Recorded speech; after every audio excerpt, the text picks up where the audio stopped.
A quick disclaimer before I start this video is I am in no way, shape, or form a professional. I am doing this based on what I know from the research I have done and what I have learned from class. Do not take this serious. This is more for a project.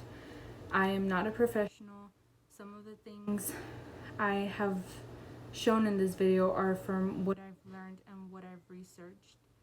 But always speak to a physician or anyone, a doctor, before you start any type of workout. Make sure that you are physically able to do this workout. Again, I am not a professional. Do not take what I say seriously. Thank you. Hello everyone, so today I'm going to be showing you how to do a front squat. For the sake of this video, I am not at a gym because of COVID. I am working with what I have, which is a broken broom. So I will be showing you guys how to do a front squat with this. So normally with the front squat, the bar would be on the rack and you would just go in and unrack it. You can either hold it like this with either 2 fingers, 3 fingers, whatever floats your boat. But you do not want to actually be holding it. And with you having weights here on the side, that will cause your wrist to hurt. You do not want your wrist hurting during this exercise.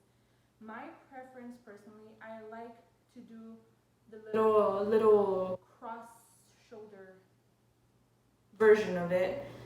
You also want to make sure that the bar is not hitting your your throat. You want to be able to breathe at least a little bit.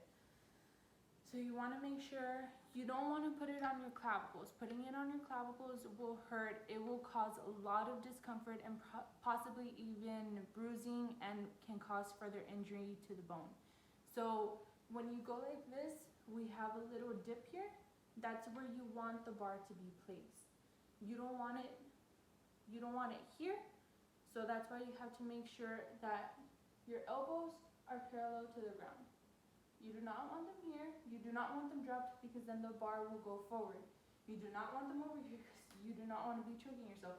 As you saw previously, I choked on having the bar really high up. So you want to make sure it's comfortable. It's not restricting your airways. You want to be able to breathe a little bit. So you put the bar where it's comfortable, and then you do a squat. You go down, then you come back up. Of course, when you're doing this, you can't see. When you're doing this, you do not want you want your legs to be shoulder width apart. You do not want them to be like this. You do not want to be like a penguin. You do not want them going inward. You want them shoulder width apart and slightly outward. Why slightly outward? Because when you have them slightly outward, since here you have the weight at the front of your body and not the back like a regular squat, you have the weight here at the body. So having your feet slightly outward will actually help you push up. When you push up the weight, you will be able to push up. And that power that you're getting from your feet being like that, it gives you power from your calves, your hamstrings, your quadriceps, your glutes, your core, and you're able to bring that weight up. So again,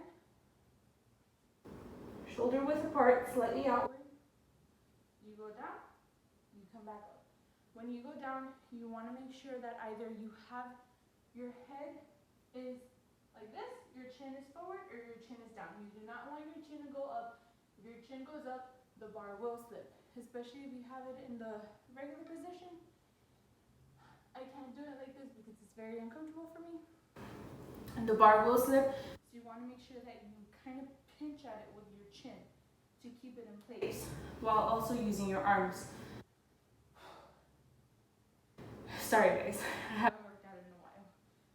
So yeah, you have it like this. You go down and up.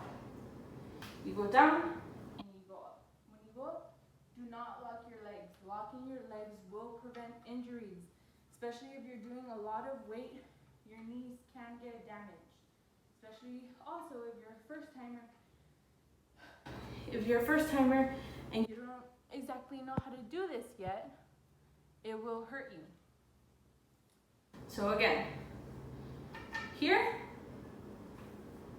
shoulder width apart, slightly outward, down and up.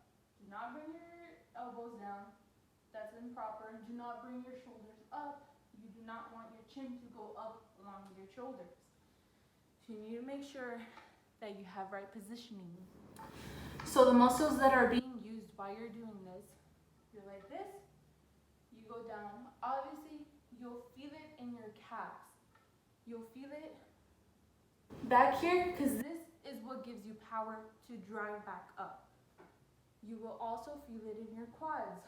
Squats are mostly for quads.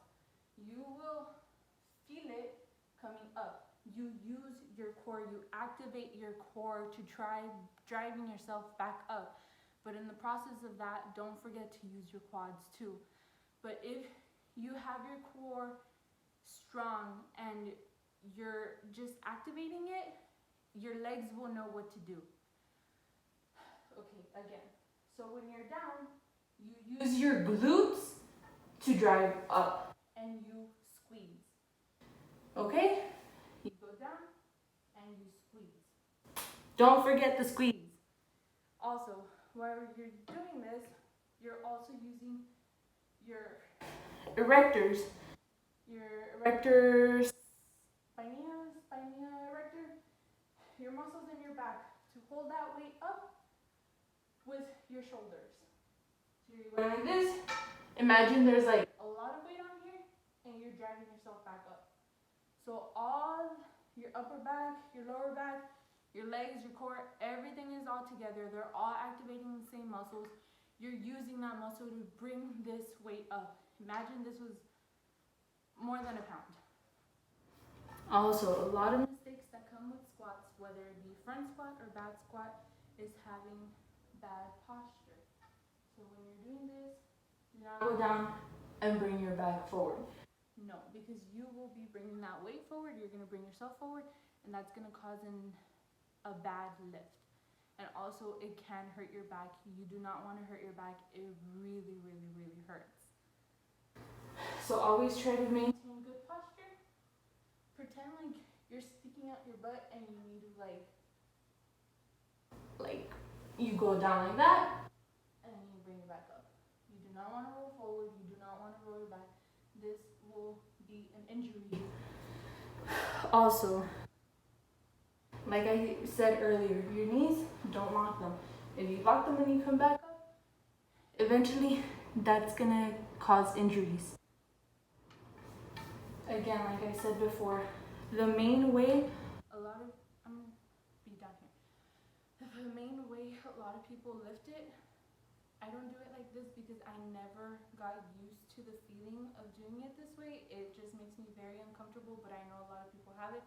But right now, since this thing has legit no weight on it, I cannot have like weight holding it down, but they usually hold it with 2 fingers and they bring it up, but you do not bring it towards your neck. That causes bruising. But also when you have it here and you're just holding it with 2 fingers, a lot of people tend to carry it. If you carry the weight, it will result in your wrist hurting and you can get a major injury if you do it that way. Sorry, I know I'm sweating, I'm tired. So if you do not know, like myself, how to do it this way, the regular way, you can do the cross version. It's a lot more comfortable and a lot more easier for me. So you keep your elbow parallel with the floor and then you go back up. This, it helps you find this little dip that we all have here, so you do not have it on your collarbone. If you bring your shoulders down, it will result in bruising. You will bruise your collarbone, you will have bruising. You do not want bruising, especially from this type of workout. You don't want bruising ever with any type of workout. Also, when a lot of people do this, they tend to bring their knees outward or inward. I felt it when I was doing this. You feel a pull here. You do not want to tear any ligament from your knees. You do not want to tear your ACL doing a squat. You never want to tear your ACL. So always, before doing this, make sure you have proper technique and posture. If you do not know how to do it, ask someone to spot you or ask someone to teach you. But the way you want this, knees aligned with your shoulders, feet a little outward, not too much, a little. You go like this, down and up, down and up. You do not want your knees going inwards or outwards. You will not be exercising the correct muscles that you want to exercise, and you will be causing yourself pain for your back. So while you're doing this, like I said earlier, you do not want your back to roll forward. You do not want your back to go back.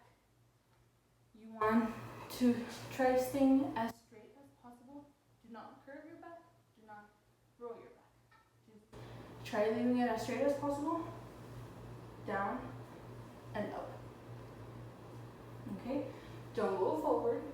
This will hurt your lower back.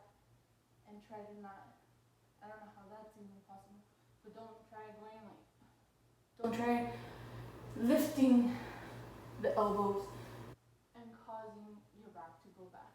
Also, when you're doing this, you want to make sure that your feet stay on the ground at all times. Do not let your heel rise from the floor. So a tip that I have for you guys is let your core do its work. Your core will help you bring that weight up. I've heard this before. A lot of trainers have said it before. Let your core do its work. Focus on your core and the legs will follow. So keep a hard core. And go down. Use your core and your glutes to bring the weight up. Your quads will follow. Thank you for everyone for watching this video, sitting through it and watching it. Again, I am not a professional. Do not take what I said to heart.